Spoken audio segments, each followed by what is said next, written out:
Hello everybody and welcome back to a Pokémon Rising Ruby bug Monotype run. We have a lot of that Pokémon, but we're going to use Fly on one of them, and they're not dead because there's another Nuzlocke, and we're going to go to Slateport City, where first and foremost we're going to go to the Pokémon Center, and then we're going to maybe take on some more Team Magma things, and then we're going to go back to Fortree, from which place we'll walk to Lily Cove, at which point we'll do some more Team Magma stuff, and then we'll go to, what's the island called again? I do not remember. Monotype City. And then we'll do some more Team Magma stuff, and then we'll have the 7th gym, by which point will be like a week from now. So, that is a thing. So, I think we need to go to the boathouse, if I recall correctly. We do! I am a living legend. I remembered where to go. Which is definitely a first for me. Because if you've seen last episode, I did not know where to go at all. Like, not even close. I fucked up real bad. I do again, blah, blah, blah. I don't... Why? So why do I care suddenly about dialogue? I'm actually reading dialogue. This is a Pokemon game. Why do I care about dialogue? Or why do I care about the story? It's nothing. Nothing I care about. Nothing I care about. Not even the death of my own Pokemon. Because again, it's another Nuzlocke, so things can die over and over and over again. We're going to need to take on Tabitha again, aren't we? We just did another Team Magma admin last episode. Which means that, oh my god, I think we're actually going to take on Maxi in Lily Cove. Well, near Lily Cove. Next to Lily Cove, their base. We need to take on... that's entirely correct.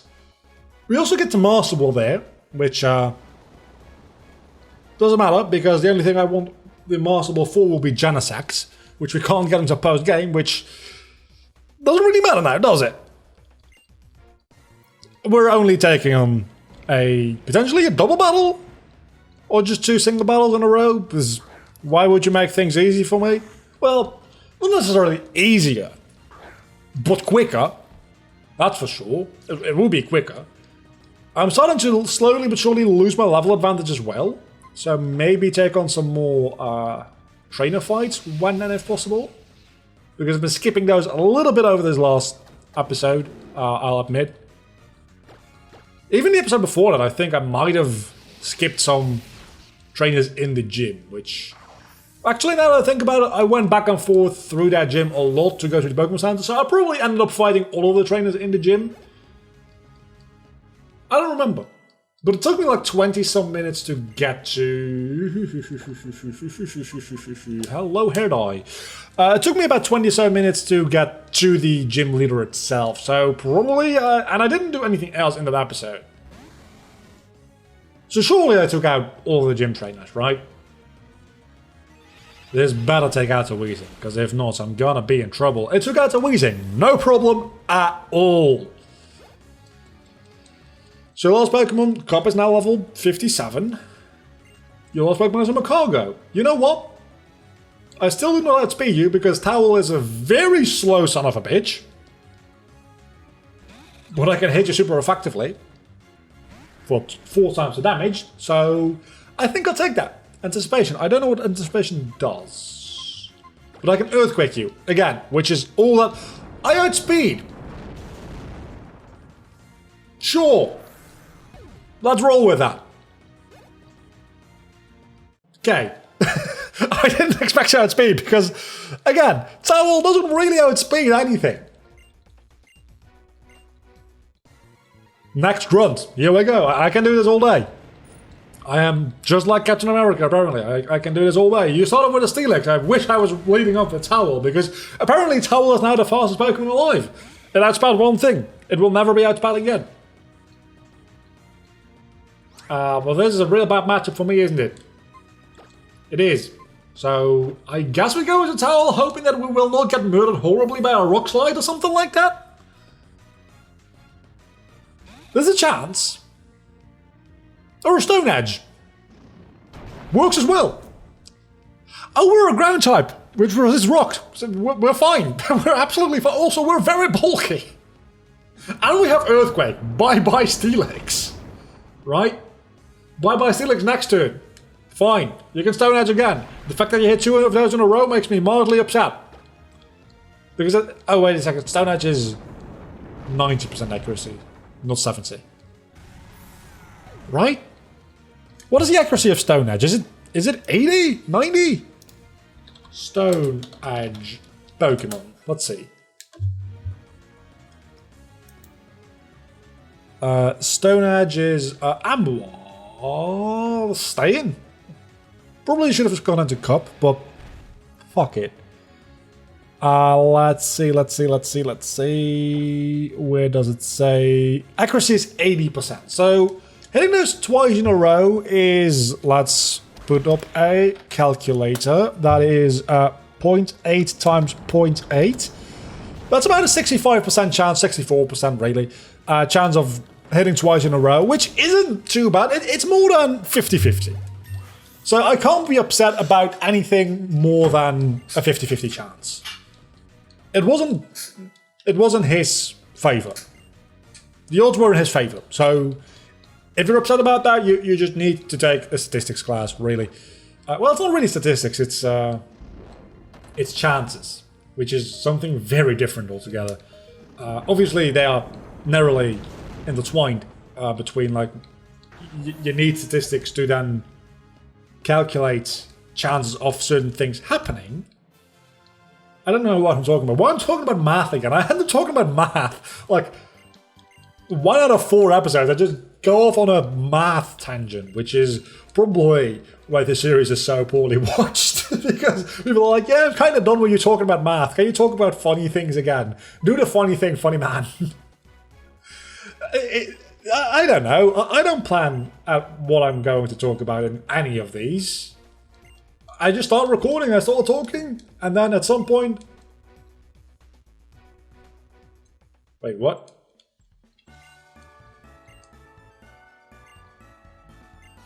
Wait, what? Yeah, of course I'm going to stop it. You're giving me the chance to immediately go to Lily Cove, so I don't... I haven't even been to Lily Cove yet. That is very interesting. So we're entering Lily Cove not from the route next to the Safari Zone, which also means that we're skipping the Safari Zone. But we're entering Lily Cove from the inside of Lily Cove, from the harbour. I don't think I've ever done that before. It helps. Don't get me wrong, I do appreciate it. But you could have given me an option to go to Slayport that way as well, so that I didn't need to teach Fly to any of my Pokemon. Because frankly, I didn't really want to teach Fly to any of my Pokemon. So why didn't you give me that option? Because there wasn't a useful option like a ship to do that with, I guess. Oh, we also have a fight against May today. Kind of forgot about that. I think you have your Mega at this point. Which will be Mega Sceptile? I think. Which... We pick Mudkip, right? So you have Mega Sceptile. I think... We're about to find out. We are about to find out. 6v6. This is going to be... I don't even know if we're going to do the Magma stuff today, because this is going to take a while. Surely. Or maybe not, because we are leading with a very strong lead against Swellow. Also, Swellow's animation just seems very glitchy. I know there's its actual animation, but just the jitteriness is... It seems like it wouldn't be how you want to animate that. You have a guts, Swellow. You have some guts, because your Swellow is going to die before it can actually use... Wait, Guts and Brave Bird? Surely you also have Roost, in that case. We're never going to find out because you're dead. But poisoning yourself and using a recoil move is a real quick way to knock yourself out. So maybe that wasn't your best idea ever. I'm just going to put that out there. Maybe rethink that strategy a little bit. Again, I'm assuming it has Roost. But then again, why does anybody ever, for Guts purposes, use a Toxic Orb and not a Flame Orb? Because the attack decrease you get from being burned doesn't apply when you have Guts, because that's what Guts does. But when you use a Toxic Orb, the damage stacks each turn because you're Toxic Poison, not just poisoned. I don't think there's an equivalent item that just poisons you. Well, there is actually, Black Sludge, which heals poison type Pokemon but poisons any other type. So it might have had that. I didn't really pay attention, honestly. But I'm assuming... I know people run Toxic Orb, and it confuses me a lot. Because it seems to just straight up be a less beneficial version of running Flame Orb. If anybody can explain to me what the benefits of a Toxic Orb are over Flame Orb, I would be very curious to hear. Does Guts have like a thing where Toxic Poison boosts your attack even more than like normal poison or Flame would? Because that's literally the only thing that I can imagine giving you an edge with a Toxic Poison. But I don't think that is the case. So, we're back to the point where I'm just very confused as to why you would ever do that. I guess if you have like a clause where you can only use... I think this used to be the case in either like official format or Smogon. I don't remember, it's been a while. I think this used to be the case where you can only have one version of every held item on your team. So you couldn't have two Flame Orbs. Or you couldn't have two like Choice Bands, for instance. I think that used to be a thing. I don't think it is anymore. But I think that used to be a thing. Maybe I'm making that up. Maybe that's just like a Mandela effect, where I think I remember something that never actually happened. Maybe I'm just from a different timeline. Maybe I'm an interdimensional traveler. You will never know. If so, I would never know either, because I'm fairly certain that I've spent my entire life on this timeline, which is very regrettable because... Well, do I really need to explain? We are the dumbest timeline. We are either the dumbest or the darkest, or a bit of both. We're probably actually neither the dumbest nor the darkest because we're both. Then again, if we are the dumbest timeline, that would also give a lot of opportunity for like non-good stuff to happen and be the dumbest timeline as well. Do we have a poison type move on anything? We do, Poison Jab. So Sylveon is going to get jabbed in the heart. And we're going to murder the Sylveon. If you're against murdering Sylveons, look away now. Because this Sylveon, getting murdered. Nothing much you can do about it. And then we also only have Mega Sceptile left. So this fight, actually, not that difficult, turns out. That was brutal. Did you see how quickly that HP dropped? That was amazing. And then we have Sceptile, which again, I do think is a Mega Sceptile. We can Poison Jab or Steamroller, really, it doesn't matter. Yeah, it's a Mega Sceptile. Which makes sense because we already faced a Mega Pokemon in the Gym Leader 2 episodes ago. So... this could be painful. It wasn't. Well, it was painful, but not instant kill painful. Are you shitting me? You live at 1 HP. I mean, use a Hyper Potion, which is probably going to fully heal. Give me a high damage roll. Give me a high damage roll. I am certain that I just got a low damage roll there. Thank you. I knew it. I knew it. We won. And it was actually not too difficult. Double Edge. No. No. I'm not going to do that. It's a recoil move. My type coverage on Roller is pretty good as is. I don't think I want to fuck with that. If I get a better rock type move, which isn't Rollout, because Rollout has not been working out for me, because I only sent it out to use Rollout against flying type moves, which then murder me. So if I can get something like... maybe I have Rock Tomb, actually, as a TM. Probably should look into that, because I did beat Roxanne. which I think usually gives you Rock Tomb. Also, I answered something and I didn't read the question at all. Let's see, we have Smackdown, which is a rock type move, which you can't learn. Rock Tomb. You can learn Rock Tomb. That's probably, yeah, that's probably a lot better, actually. I have to give Rock Tomb to Roller. Because, really, Rollout is just a 30 base power move. It becomes more powerful each time it hits. I don't know what the stacking is, but even if it doubles, that means the second time it's 60 base power. And it's got a low accuracy. There's literally no reason for me to keep Rollout.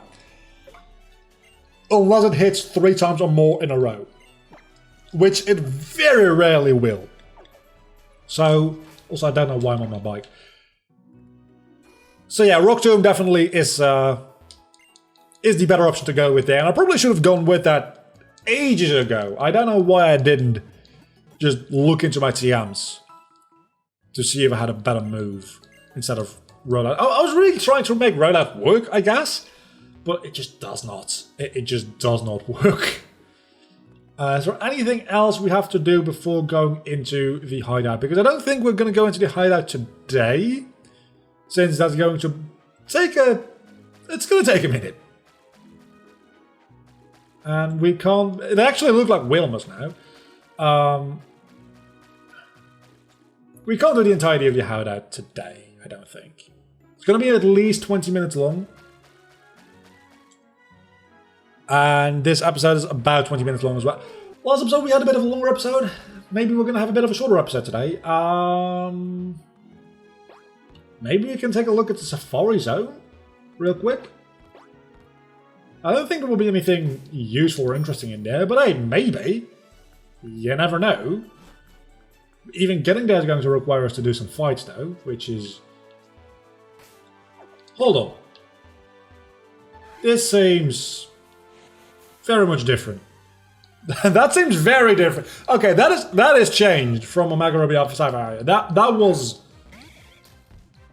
not like that in the original remakes. In the original games, it wasn't like that, but the remakes stay faithful to the original games. Yeah, this is... Is it different? I don't know that it is. Oh, I feel so unsure about everything here. I feel like the tall grass wasn't there. But it might have been. I imagine... I don't know how the hacking tools are for Gen 6 games, but I imagine that tall grass, you could still change that with a tile editor. Because the entire world is still just a matter of like 3D tiles now. So if you have a tile editor, I imagine you could place in things like tall grass in places where usually there wouldn't be, or take away normal grass. Or even like take away trainers and stuff like that. But I don't think Drayana usually does that kind of thing. So, it leads me to believe that I'm just losing my mind. And I might actually be from a different timeline. I might be an intergalactic traveller. I don't know why Galaxy suddenly came into play there. But it sounds like science fiction and smart talk, which usually ends up working. Because if you use difficult words, people think you're smart. Which is definitely not how that works. It means you remember and know the definition of a long word. That's literally all that means. That does not mean that you're smart. And I am very much aware that I sometimes do tend to use, like, overcomplicated, fancy words for things.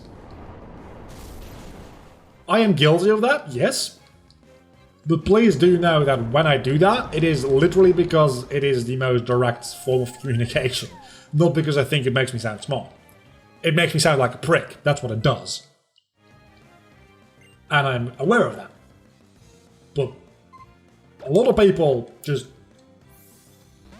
I don't know anymore what exact context it was. Ah, damn it. I think it was a clip from the documentary. You can't see me doing air quotes. I'm doing air quotes. to the documentary Plandemic, which, to be fair, propaganda can still be a documentary, but I'm gonna put that under, like, conspiracy propaganda, because we can get into that another day if you want to. I think at some point there is a person that says wearing a mask prevents like 32% of CO2 that you breathe out from escaping, which first and foremost is bullshit. But secondly, just because somebody like confidently throws a percentage in your face doesn't mean that it's correct. I mean, I can say, well, 3% of people who watch this will end up committing a murder, for instance. And that is just objectively not true, hopefully. Because there's, well, actually, there's probably only 5 people watching this, so 3% of that will be less than 1. So it's literally not provable. But if I say that confidently enough, some people may be thinking, oh, but 3% of this guy's audience are murderers. No, just because I say something that sounds smart to you, because you only have 2 working fucking brain cells, doesn't actually make it true. Like, saying X% of people, or X% of this happens when this, that doesn't really work unless you have, like, the research to also back it up. Which doesn't exist or is debunked in the case of the CO2 claims surrounding masks. There are some downsides to masks, don't get me wrong. It's not like they don't do anything bad. It's just they do a hell of a lot more good at the moment. And I like to give like a very simple counter argument to people in America and Europe saying masks aren't good for your health, and it's like yeah, tell that to like half of Asia who's been wearing masks for years, if not decades. Partly like in China due to pollution, where you don't want to breathe in the outside air, so they wear masks when they go out. And you could say, okay, so it's bad. I don't know why I did that. You could say, okay, so in that case, the benefits of wearing a mask outweigh the health risks. In which case, I would say the same goes for us right now here. But aside from that, there's also like places in Asia where there's less pollution and they still wear masks. Like a lot. Just because it's like something like in the like hygiene culture of those places, they just do that. And last I checked, Asian people don't just drop dead all over the place because of CO2 poisoning. You know why that is? Because even though, yeah, breathing becomes a tad more difficult through a mask, if you're healthy, not gonna matter too much. And I have a little fact for you. Take a breath. Don't wear a mask. Take a breath. About 10 to 15% of what you just took in is already CO2. I'll have a better one. I have an even better one. Actually, I think 10 to 15% might have been oxygen, and CO2 might be even more. I get the percentages mixed up. So again, do your own Googling for this, but we're going to go with just arbitrary percentages here for a moment. Because if you breathe in about 10 to 15% oxygen, you breathe out about like only 4%, I think, of the total thing you take in is actually used. So when you breathe out, you almost breathe out as much oxygen as you breathe in. So if CO2 is getting stuck in your mask, so is oxygen. So there's literally, and then there's people who say it pulls up. Don't you know how gases work?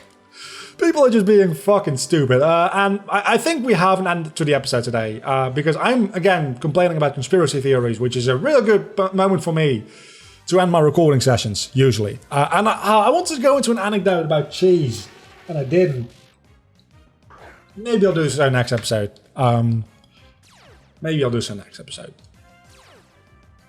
Okay, long story short. I wanted to make burritos for dinner today, so I got myself some chicken because I was thinking, am I gonna do beef? Am I gonna do pork?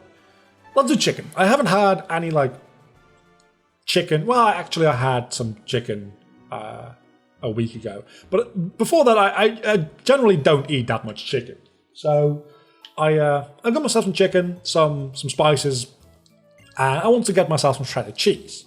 So I'm Dutch, which means that the default cheese we have here is Gouda cheese, which is very good stuff because it's very light in its taste and it's very good for like sandwiches and stuff like that, and other stuff as well.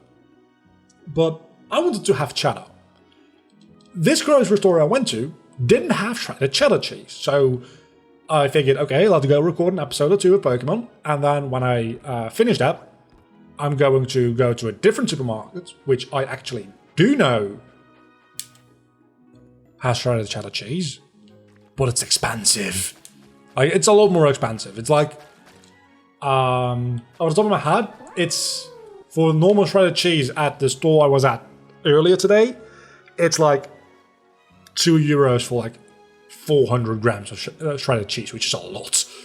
And then when I go get the shredded cheddar cheese in the more expensive store, I think it's like $3.50 for 250 grams. It's so fucking expensive in comparison, but it's much better for burrito purposes, so I'm gonna go get it.